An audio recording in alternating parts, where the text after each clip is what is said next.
Afternoon again. The focus of chapter 7 is conformity. And we want to look at the reasons why people, exhibit conformity to group norms in general. We want to begin to unpack why that occurs. We want to describe strategies that are used to elicit compliance with direct requests. As we talked about, whether it be advertisers, people donating to charities, parents, supervisors, they'll make requests of people.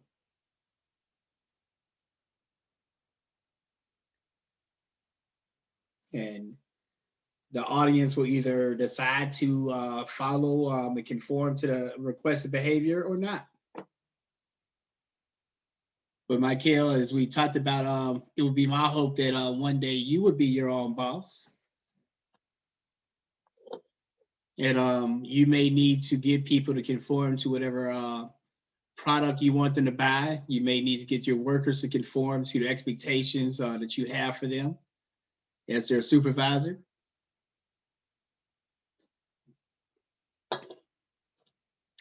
So this chapter will help explore some strategies with that. I want to warn you in advance, it's a lot to cover. In fact, there's so much to cover that I'm probably going to pre-record the second part of this lecture ahead of Thursday's class and just post it in advance because I don't know if I'll be able to make it through everything this week, and I really need to get through this chapter. Because always it'll be recorded if you need to go back, and you all should be reading these chapters in advance. Well, hopefully most of this information is review as opposed to something that you are being exposed to the first time and relying on to carry you to develop your understanding of the course information.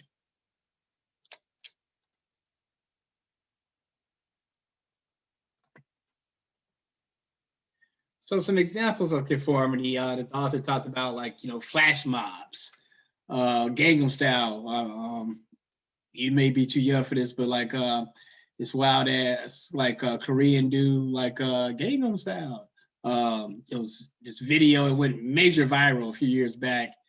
Everything one of the things where I'm sure you'll be in conversations or seeing something on TV or social media, and you'll see something being discussed. Wait, what's going on? So it was Gangnam Style is one of those why is everybody talking about this? Let me do a Google search and find out about it myself. And that's how I was exposed to the video.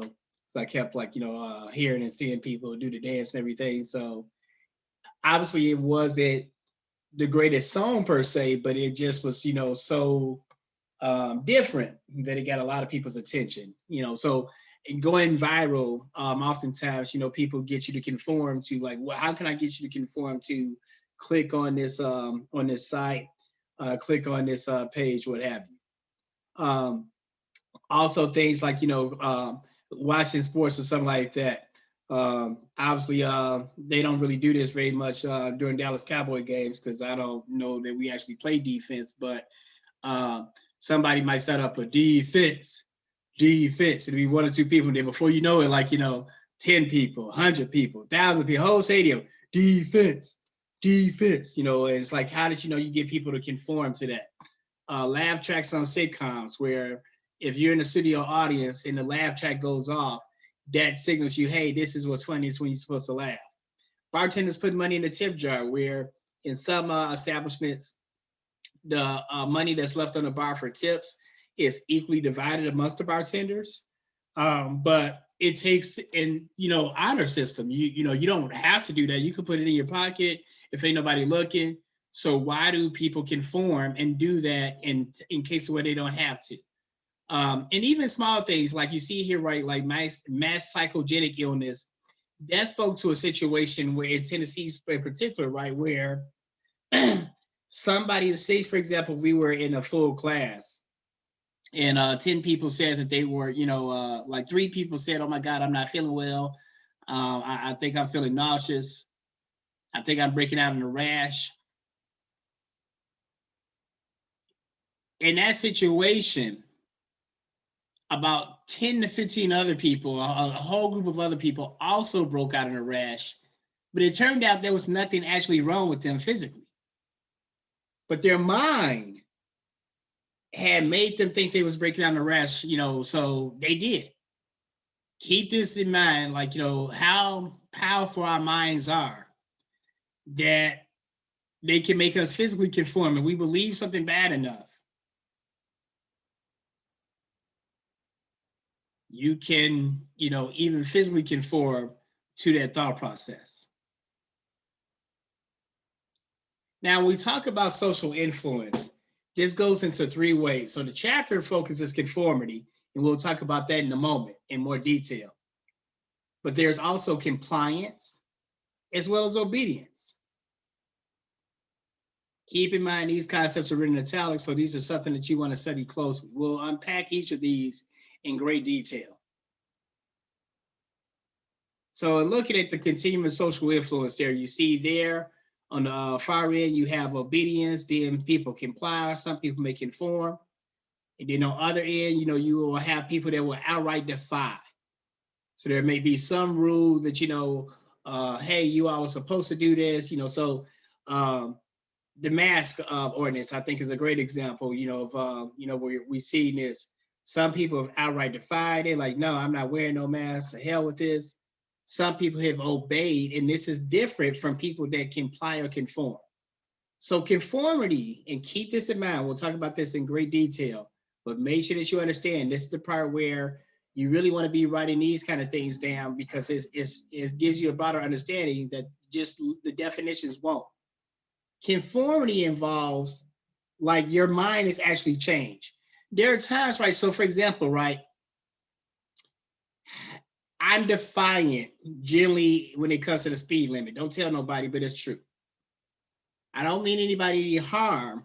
I just feel like, and I'm not trying to, be Dale Earnhardt Jr. out there. I'm not going to be reckless, but I feel like I can, do a steady 80, 85 without any danger to anyone or myself. Again, I don't need to do that the whole entire trip, but, if I need to go 80, 85 to get around some slow poke, I don't feel like I'm doing any harm by that. So long, again, I'm not going to be reckless. So I defy that rule. Obeying means that you just follow the rules because people told you, Michael, this is what you're supposed to do. Keep in mind, we talked about the different stages of development early in the class of our personal development. And like I said, on the low end, when you're a little kid, hey, don't get into fights, Michael. Okay, my mama said I ain't supposed to get in fights. I'm just supposed to obey that. Later on, you may comply where you feel like you want to fight. You still want to fight. You like to fight, but I'm going to comply. I'm going to go along with this, even though my mind thinks that this rule is some BS. Keep in mind, when we talk about the effect, behavioral, and cognitive aspect of behavior. So in my mind, I have not really gone along with this, but I'm just going to go along so that I don't I know if I disobey my mama, there's going to be consequences for that. So I'm going to comply. Conformity is when you actually accept that your mama is right. You believe it yourself. So in this way, where I think about slavery, you ever seen Roots? Please say yes, or at least some of it. So Kunta Kinte, right? He was a slave. That was the dude who got his foot chopped off. He eventually, so at first, when he first got on the plantation, he was strictly defiant. Hey, what? I ain't no slave. Hell no, I'm not doing this. That's going to lead to negative consequences, obviously. He got whipped. He tried to escape, ultimately got his foot chopped off. He didn't want any more body parts chopped off. He didn't want to die. So he obeyed. He eventually complied with, okay, look, they saying that I got to do this. I got to be this slave. But he never conformed. Like, he never accepted himself mentally. He never saw himself as a slave. That's different, right? Than some people, Michael, they accepted the slavery mentally. So yes, I'm gonna go along with the slave, but I believe that's what I'm supposed to be. Do you understand? Do you see the difference there? So that's why, look, it's in society, it's certain rules that we all got to follow and apply. We got to live in a society with other people. So there are some rules that you may go along with that you don't necessarily like, that you think is some BS. So yes, like, I'm gonna let you in on a secret. Faculty was not always excited about going to cars back when we still had that. But we would, obey, we would comply, but very few conform where we thought like, hey, it is a good thing and we're excited to go to cars. We would do it enough, just, avoid any trouble and drama. So again, when we talk about social animals, and human beings are that, it's important to understand that we are often subjected to, like, and instinctually influenced by others in naturalistic ways. And by naturalistic, I mean ways that we don't have to think about. Think about this, like, yawning. And if you're in a class late afternoon and somebody yawns, it's not uncommon that 2 or 3 other people will yawn as well. Without, again, not even thinking about it. But these are the small, subtle ways that we influence each other all the time. We mimic each other's communication styles. That it's going to be things that when you have your own children, things that your parents have told you a million times that you're going to end up saying.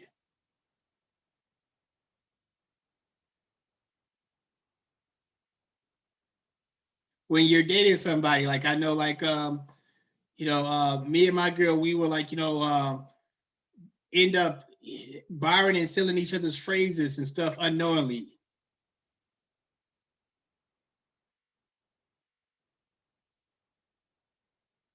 It's really important to understand this because, like I said, there's so many things and so many people trying to influence us and impact our behavior, mainly to spend some money.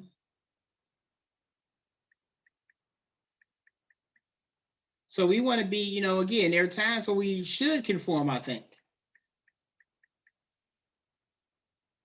That I hope that you conform, Michael, to like the expectation of valuing knowledge, of valuing eating healthy.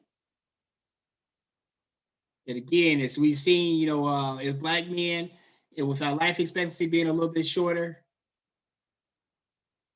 I see a lot more people my age and and even older conform into, like, changing their eating habits, conform into like exercising and working out more routinely.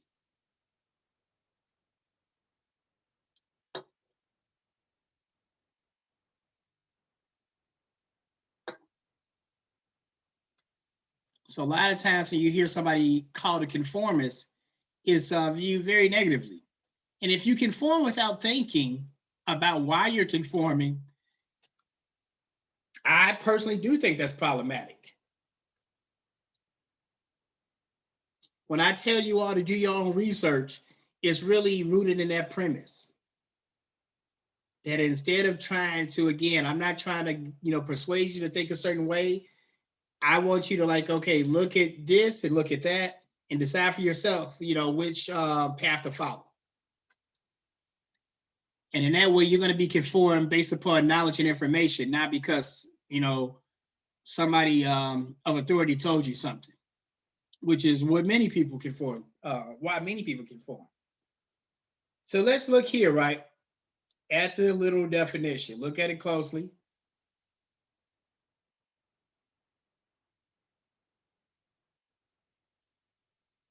Make sure that as you write it down, as you understand and comprehend what you're writing down.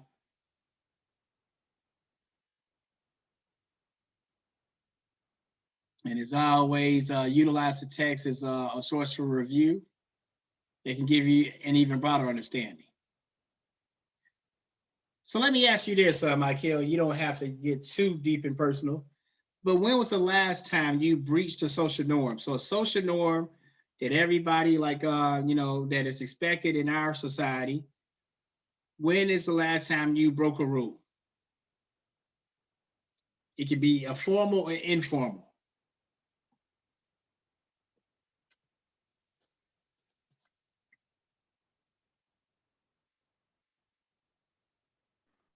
I wouldn't say it would be like a major one, but in terms of maybe like my family, seeing that I was raised in a strong Christian household with so many Christian values. So they place a real strong belief in like stuff like no tattoos and no stuff like that. So I would say when I got my tattoos.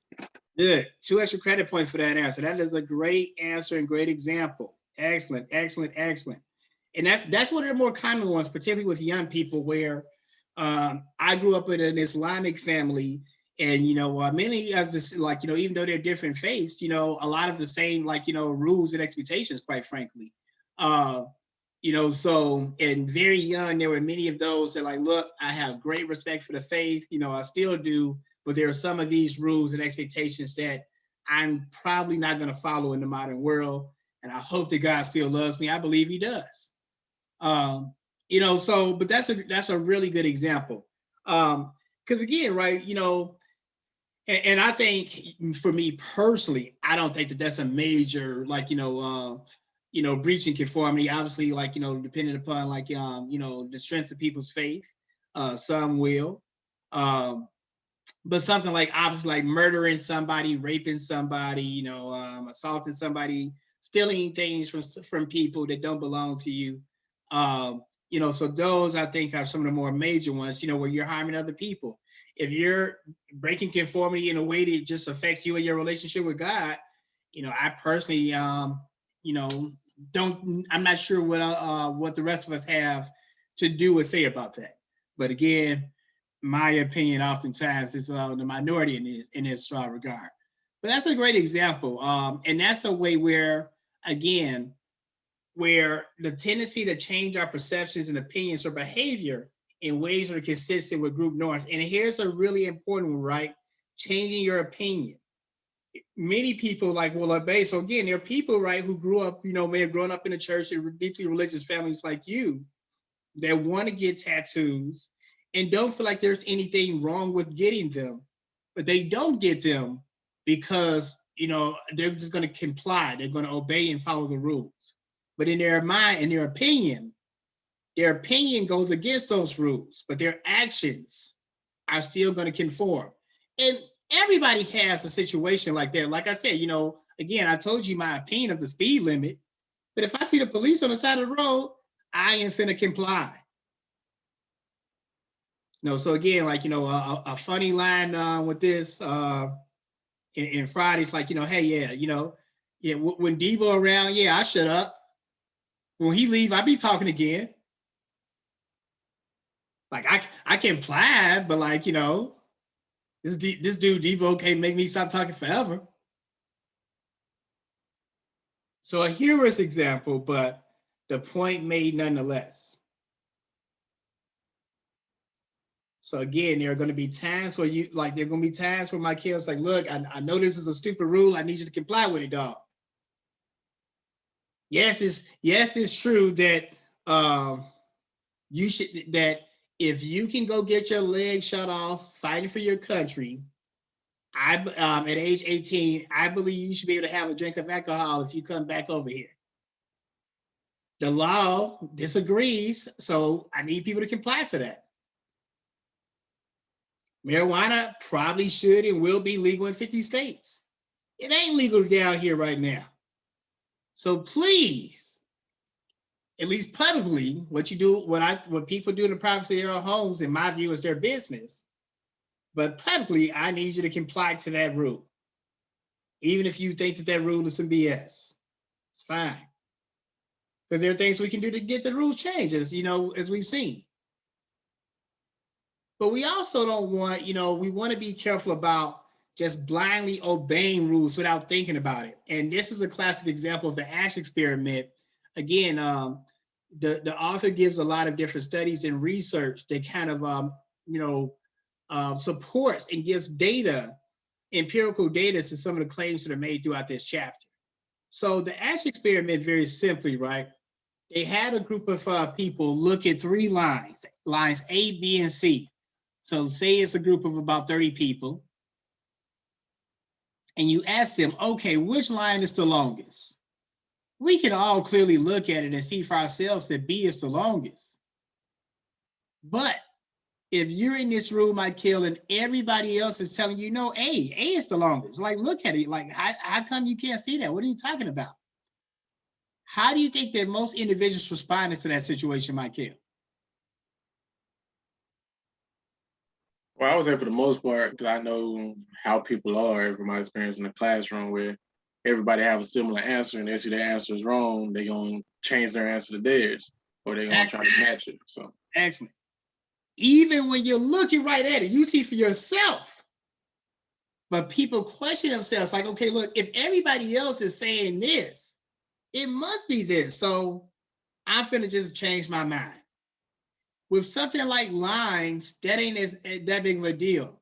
But there are all types of things in society where we see people going one way and they dead wrong. You know what? Like, again, I'm not sure how much of a sports fan you are. I picked Baylor to win last night. Not because I thought that they was the best team necessarily. You know why I picked them? Because everybody else was picking Gonzaga. And I watched sports too many times. It just life too many times where I'm like, wait a minute. If everybody is saying one thing, it rarely is that way.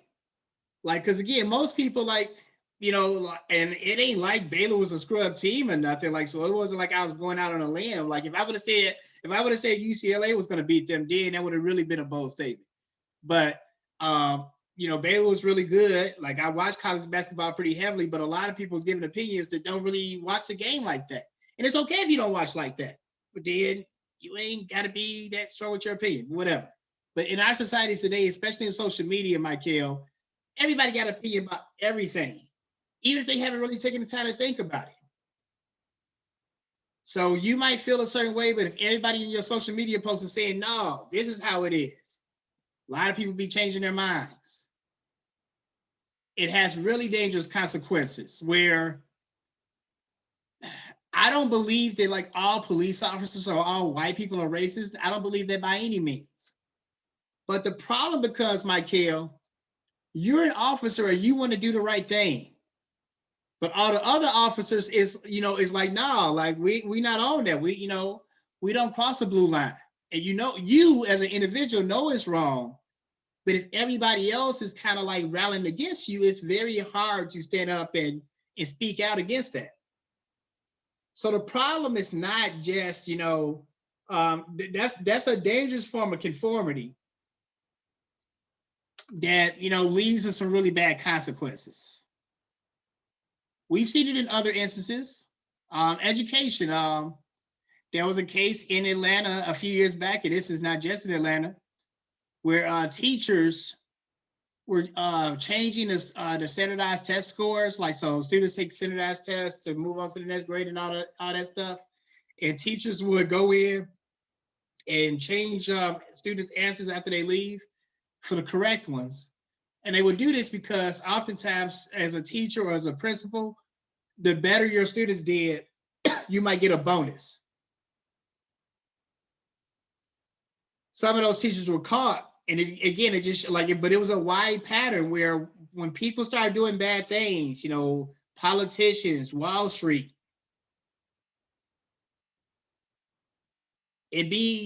oftentimes it might be mainly good people, but there's a lot of pressure to conform to not say anything. And the Ash experiment was just another example that illustrated that.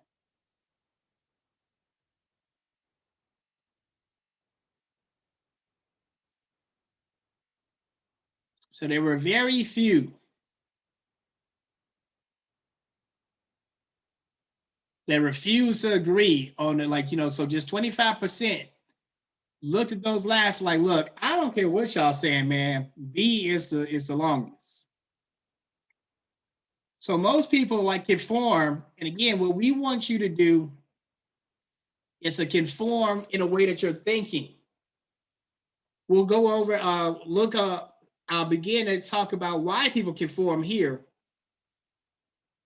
through the informational and normative influence. I'll break these down in more detail in a moment.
Now, one great problem, Michael, is that people, human beings, have difficulties doing something like looking at this and like, you know what? Like, I answer A is the correct, is the longest line. But then I look at it a little bit more closely and I see that B, people have a hard time, like, you know what? My bad. I was wrong about that. I misspoke. B really is the longest. So people have a tough time saying that. So a lot of times they conform publicly just so that they can appear that they were right. If everybody else is saying this, I don't want to be wrong because I might be considered an evil person if I'm wrong. Again, that's obviously an overstatement, but many people behave that way.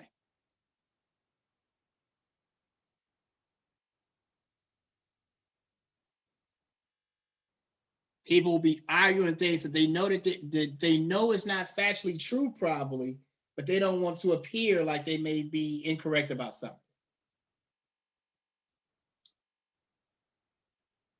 And to be clear, there are a great deal of many topics, like most topics and information that we get exposed to, like we're not that emotionally invested in and don't have a great concern about.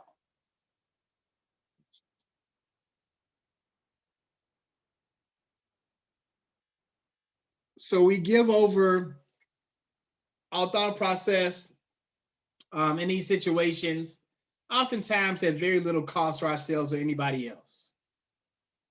But there's also the normative influence where, again, that there may be rejection, like, again, from David. So in most circles, Michael, you're not going to be ostracized in any way for having tattoos, but in some, like, deeply religious circles, you might.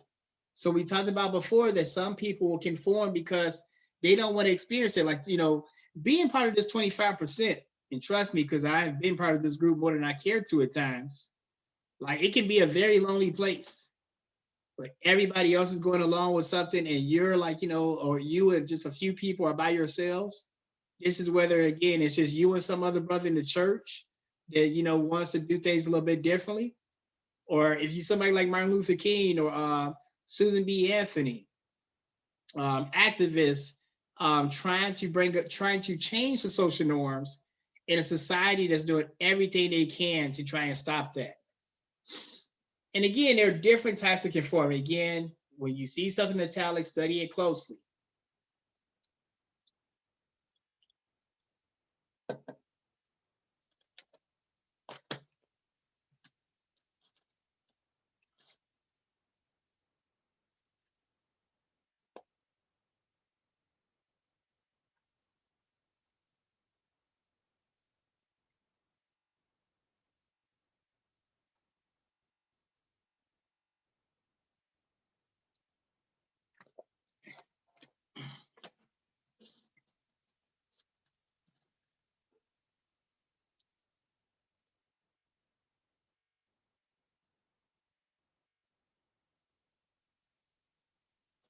So oftentimes, so one of the things that I try when we talk about strategies to try and elicit conformity, one of the things that I have worked, tirelessly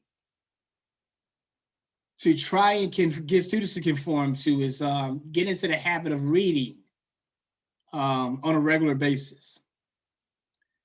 There are some students, like most students, totally defy this goal. They might, say so, but they generally would defy this rule. And I understand that.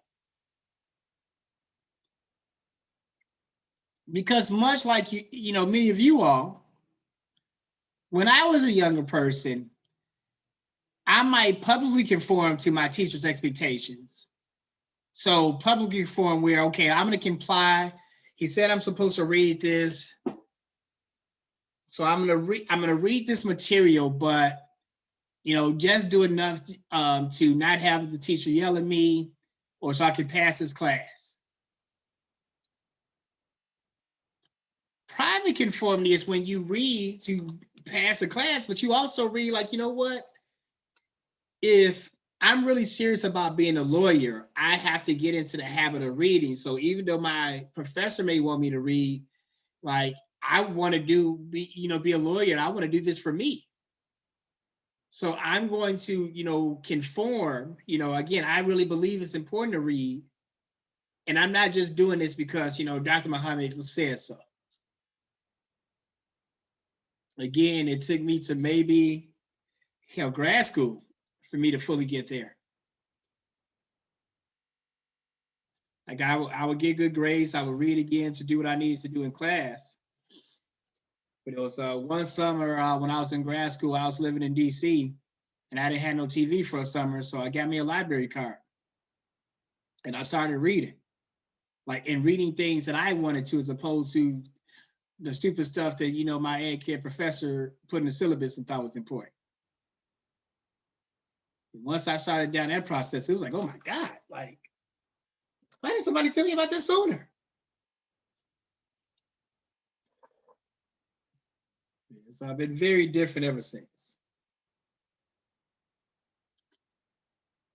So I have no doubt that many of you will follow a similar journey, particularly once you get into, fully study into your disciplines, where you focus only on the classes that are related to exactly what you want to do professionally. My hope is that information is really interesting to you. If you get to that stage, my kid, and you find that stuff ain't interesting, you might really want to evaluate some things. Because you don't want to be going into no career that you're finna be doing for the next 30, 40 years. And it's something that you don't really like and interested in. That's like, being in the NBA and you don't really like basketball. But you would think, who would do that? There's all types of people that do that. NBA pays a lot of money. So it's a lot of dudes like, look, so long as the money is good, I do just enough to stay in the league, but I'm not going to be doing all this extra stuff. Are you crazy? But I can't Steph, LeBron, Kevin Durant, as a quick aside, me and one of my boys were debating, when Kevin Durant came back when he was hurt in the finals. And I'm like, well, of course he's going to come back. This is everything. They're not thinking like we are, hey, I got my contract, or if I get hurt, I might lose. No, I'm rich already. Ain't nobody talking about Magic and Michael Jordan's money, man, and they got plenty of it. Rings. It lasts forever. But anyway. So, but there are many cats in the NBA who are like, nah, dog, I ain't finna be going out there and risking my damn health. I'm finna sit my ass right here. I think, again, that makes it tough to get the most out of your career. So, again, you may not be the next Kevin Durant, but I don't know. Your jumper might be flame like his. But in case that don't work out, I definitely do hope, young man, that you really think and that you're passionate about what it is you do. Nonetheless, group size also plays a major role on our ability to conform. That, again, things like this is the very definition of peer pressure. That when other people are around you, are exhibiting some behaviors or actively encouraging you to engage in them, it becomes more difficult to to stand up and say no to those things. Again, even though I joke about being a Cowboy fan, that's one of the things that helped me to not be a conformist, because I grew up in Chicago and everybody was Bear fans and talked about, and I'm again, this is fourth grade, dog. Old school. When I was in fifth grade, the Bears won a Super Bowl. They beat my Dallas Cowboys 40-0. I still roll with my squad. So I take a lot of pride in that. And coming down here, coming to the barbershop and stuff, as you probably can imagine, everybody hating on the Cowboys. It's times I'm in the barbershop, man, arguing with 25 people.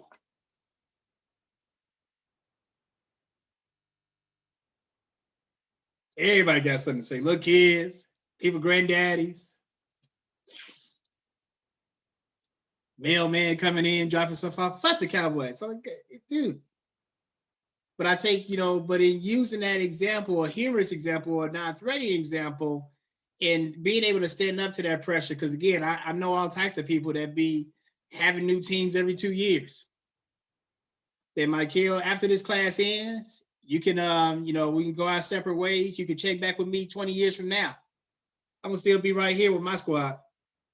It's a promise. As sorry as we are, I wish I could quit them. They drive me so damn crazy. But anyway, so another thing in having, like, one thing that really helps when trying to understand, like I said, being by yourself, it can be a lonely, isolated feeling, and many people will conform because they don't want to step out on their land by themselves. But when you have an ally in dissent, that makes it a lot easier. Gender also plays a role. Women conform more than men do. Obviously, there are exceptions, but even the way, and I believe this is changing, but a lot of it just has to do with the way that men and women have been socialized historically. That we socialize young girls to follow and obey rules a lot more than well, let me say this. We tolerate boys breaking rules more than we do young girls. Minority influence, and this is not just speaking to racial minorities, but this is important because there may be times, Michael, like again, in being a racial minority, one of the things in talking to like, many Black folks over the last couple of election cycles is a lot of people feel like it's pointless to vote and participate in politics because the powerful just have so much influence, and they do have so much influence, way more than the less powerful, and way more than the average Black person. No question about it. But that don't mean that you ain't got no power. It's really important that you understand that, even if you're a minority.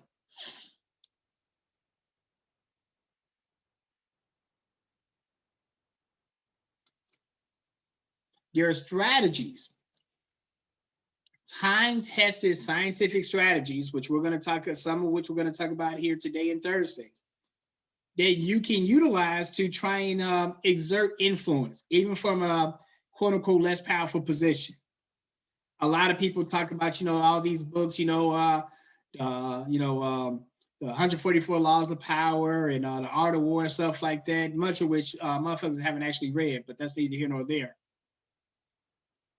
And it deals with all these psychological strategies, man, of how you can, use your influence and when and how to use it.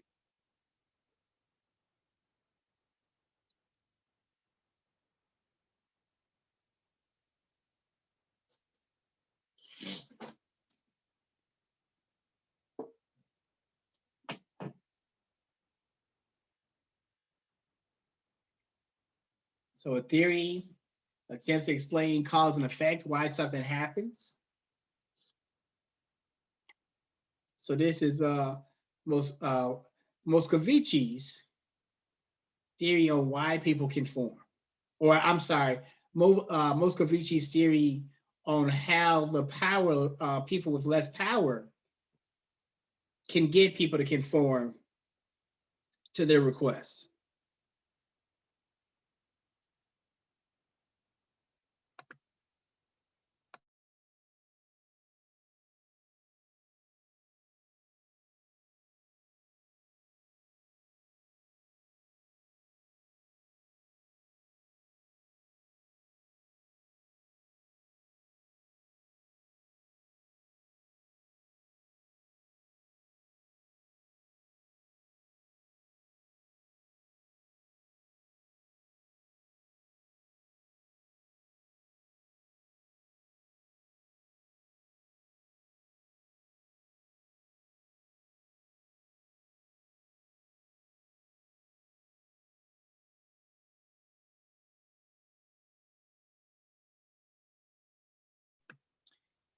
And again, in thinking about this, think about, the civil rights movement where, again, Black people have never exceeded 15% of the population in this country.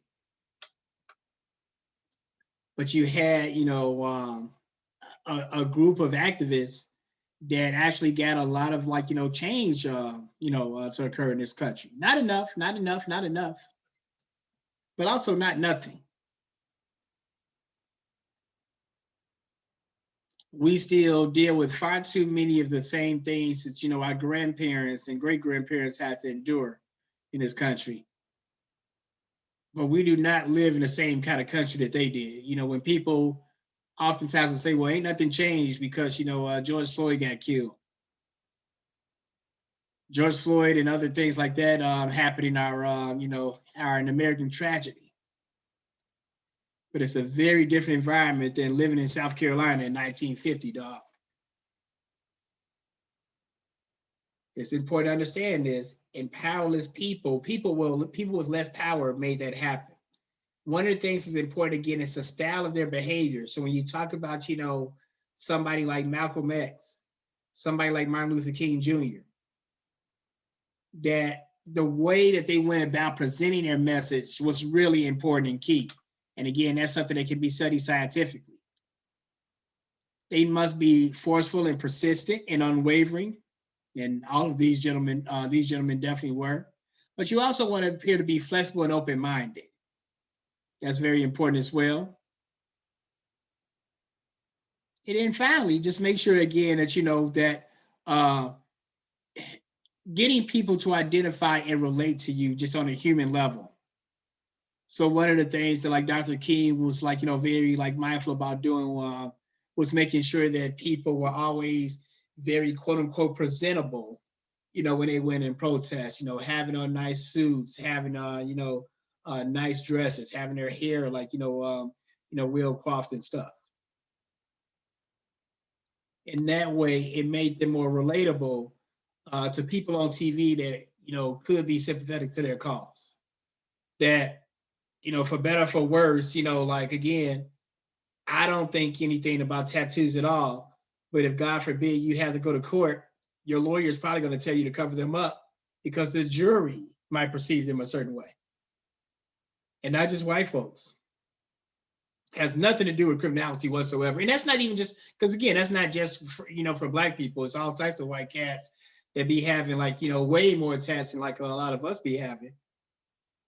And they would probably ask them to do the same things. So just being mindful again, that when you're trying to, so be mindful about this when you're trying to get people to conform to your wishes of how you can affect them with your presentation as well. Compliance, again, is a different topic. So compliance refers to changes in behavior that come from a direct request. Changes in behavior that come from a direct request.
And I mute myself, sorry.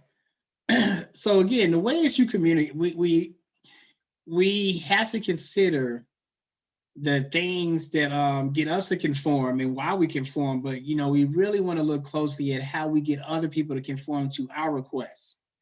Again, your request, as a young father trying to get your daughter to eat her vegetables, your request to to when you met her mother to see if she'd go out with you on that first date.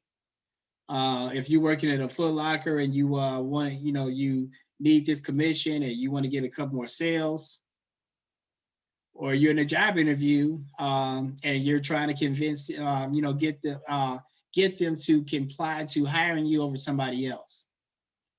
So using all of these examples in mind, we can use threats, we can use promises, we can use politeness, deceit, or reason. If you don't finish your vegetables, I'm gonna tear your ass up. Look, baby girl, if you finish your vegetables, I promise you'll get to eat. Yeah, I give you 2 pieces of cake for dessert. I need you to finish these vegetables first. Hey, if you don't feed, if you finish these vegetables and everything, you probably gonna disturb the spirit of Big Mama, and you don't want to do that, do you? Or you can use reason. Baby girl, you really need to be healthy. It's really important. That Big Mama had diabetes. We don't want to be like her. She's trying to change her eating habits later on. But it's really important that that we as Black people start eating healthy later on. So I know this asparagus don't taste good, but here's the reason why I want you to do it. So you can use logic. So for me personally, I prefer for people to try and appeal to my intellect. Don't try and trick me. Hey, you should really get this great deal, Kareem. Really? No. Explain logically for me why me purchasing this will be beneficial.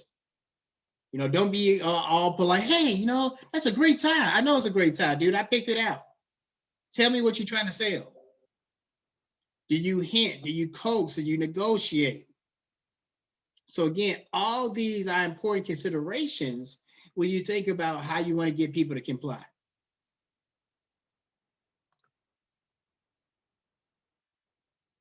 So an example that they gave in the textbook was for Langer, where the scenario was somebody needed to print.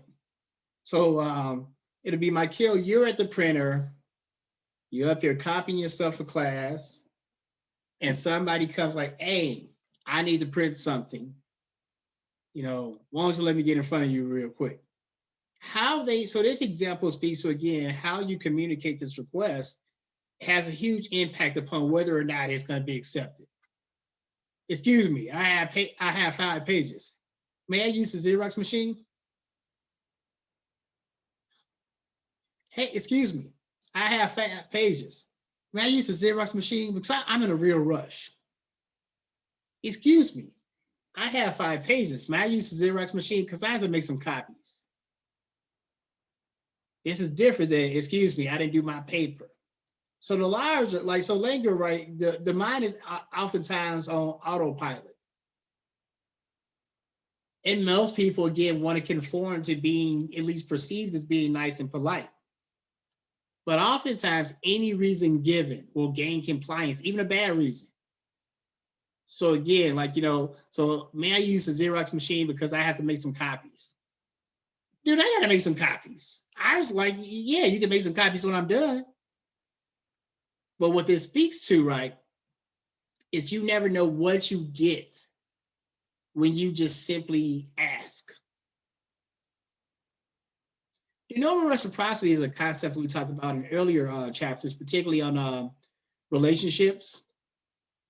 And this dictates that we essentially treat others as they have treated us. I'll leave this up for you all for just a moment.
The foot in the door technique is exactly what it sounds like.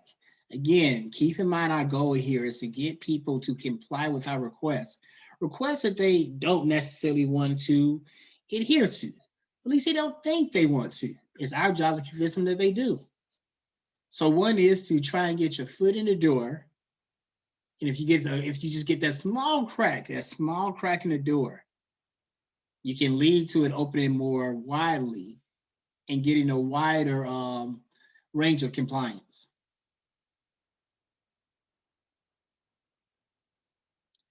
Lowballing, again, so this is like, car salesman. So it's a two-step compliance technique where the influencer secures an agreement with the request, but then increases the size of the request by revealing, other conditions related to it. It's like, hey, we're going to get you into this car for just $25,000. Oh man, that's a great deal. Okay, cool. Let's go ahead and sign the paperwork. Man, hey, this, we got 2,000 in this fee. We got another 1,000 over here for this. And then we got this 1,500 fee over here. So, it comes to 33,000 afterwards. And that's fuzzy math. I didn't do all that, so I'm sure that number isn't right, but you know what I'm saying. So you thought you were getting something for 25,000, but they just lowballed you to getting you to agree. And then they're going to add on things later on. We don't want to be car salesmen. Give people as much, I encourage you to give people as much information and making a decision as possible. Some other techniques are the door in the face technique and the that's not all folks technique. This involves a two-step compliance strategy where the influencer begins with an inflated request, but then decreases it. Okay, look, I'm going to sell you this for $500. Oh man, 500, what? Like, you know what? Look, I usually don't do this, Michael, but since you've been such a really good student, I'm going to give you a really good deal. I'm going to sell it to you for 300. In reality, you wanted to sell it to them for 200. But by giving them the impression that, they almost like, get a come up from this deal, that is more likely to get them to comply.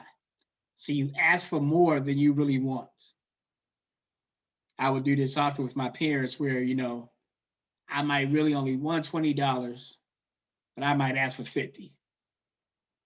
I get $50 and such a boy, nah. You better go somewhere and be straight with this 20. Okay. Again, utilize the textbook to give you some examples and descriptions of how we can utilize these strategies. And there's no one size fit all. A lot of it, again, is going to be dependent upon the situation and the nature of the requests. Obviously, people are going to say no. You want to be assertive.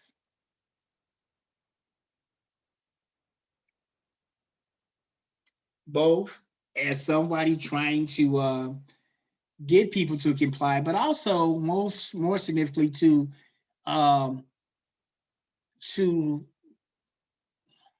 can I say, to control your own level of complicity with complying. Say that 5 times fast. So you don't want to feel indebted by the normal reciprocity, meaning that because somebody else did some favor for you, you now are complying with some request from them because you feel like, you owe them.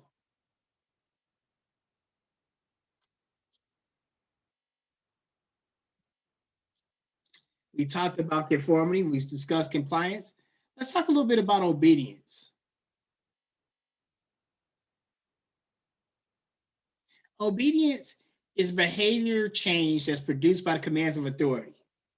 Again, we're not getting into yet the psychological aspect of this. It's just a change of behavior. Like I said before, I obey the speed limit in the presence of police officers.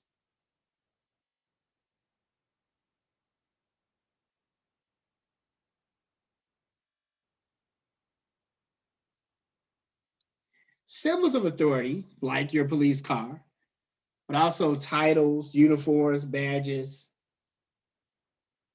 and the general trappings of success.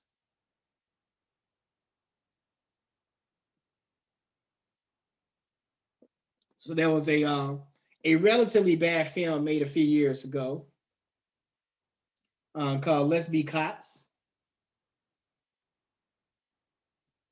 Starring one of the Wayans kids, you know, Keenan Ivory, Damon, all them cats.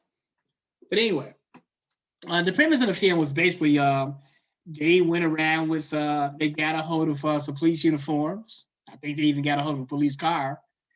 And they went around and behaved as if they were police officers.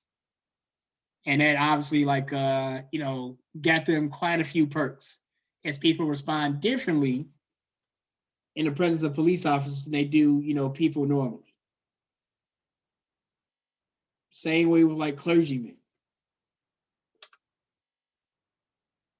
Your daddy, when he came home, kids be running around playing, doing God knows what. Daddy come home and the whole vibe of the house will change.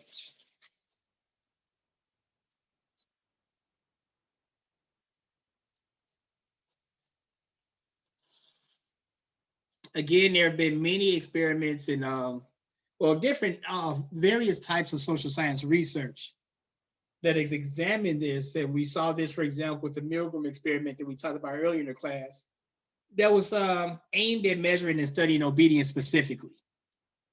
This is with the experiment where they were electrocuting people or pretending to electrocute people if they got an incorrect answer. And most people obeyed in this experiment. And you can see again, you know, a breakdown of how it escalated in your textbook. That essentially it would be, you know, Michael is asking Maisha a series of questions. And I say, Michael, for each answer that she gets wrong, I want you to, like, you know, hit this button. It's going to let out an electric shock. Michael cannot see Maisha on the other side of a padded wall, but he can hear her yelling out after she gets the wrong answer. He hits the button. Oh, this really hurts. So all the way up to what Michael thinks is 195 volts. And at each level, Michael's like, man, you know, Maisha sounds like she's in pretty bad shape, you know.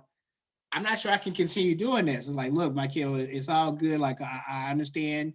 I know it sounds bad, but, you know, I need you to keep going. And overwhelmingly, most people kept going, not because they were evil, malicious people, but because an authority figure, a doctor, told them that it was okay. This experiment was used to try and get at the heart of what was in the hearts and minds of many people in Nazi Germany under the reign of Hitler, where the question was, how could so many people obey orders that, you know, just seemed so evil and that they had to know was wrong? But if Hitler's responsible for the wrongdoing and not you, it's easier to get people to obey. And it's very easy for people to obey authority figures. And again, there's going to be times where that's necessary. Please obey your mom and your daddy.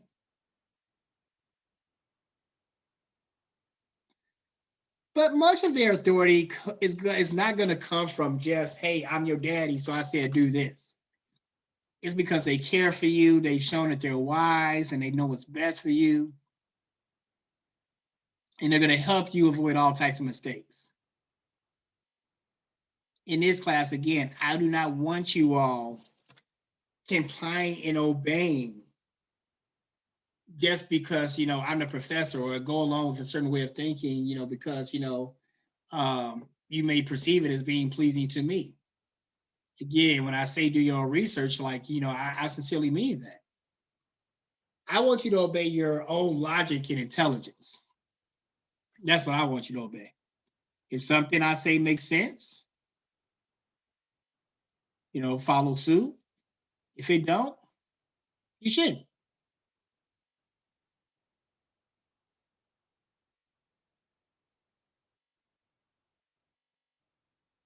I apologize. Other notes here about Milgram's experiment that I'll let you go through on your own. Before we get ready to close for the day, let's look at defiance very quickly. Again, we've been talking a lot about, you know, why people obey and why people follow rules. Let's look at why they defy.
Some notable historical examples of defiance include, as we talked about before, the civil rights movement, where there were certain rules and norms in place in terms of the segregation of whites and blacks. And there were many young white and black people that defied that rule. In the Arab Spring in the Middle East a few years back, where a lot of people began to defy some of the oppressive theocracies that were governing nations such as Syria and Libya, and Egypt and Tunisia. Next time, we'll talk about group processes. I hope you continue reading up on this information and see how it all connects together. And we'll begin chapter 8 next time. Have a wonderful day.